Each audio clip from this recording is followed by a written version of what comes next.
চট্টগ্রাম মহানগরীর জলাবদ্ধতা নিরসনে সংশ্লিষ্ট সব সংস্থার মধ্যে সমন্বয় আরও জোরদার করার নির্দেশ দিয়েছেন চট্টগ্রাম সিটি কর্পোরেশনের মেয়র ডক্টর সাদাত হোসেন।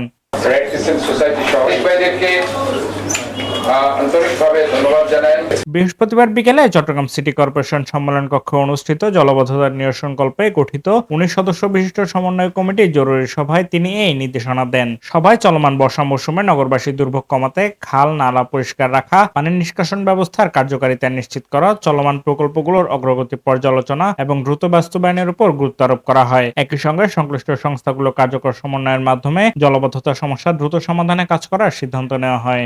সব সংস্থা এক অভিন্ন, আমরা পারস্পরিক সমন্বয়ের মাধ্যমে আমরা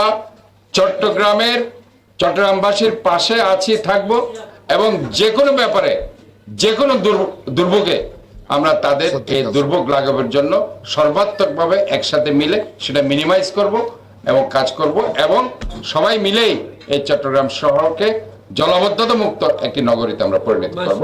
এটা clean, green, healthy and safe সিটিতে পরিণত করব।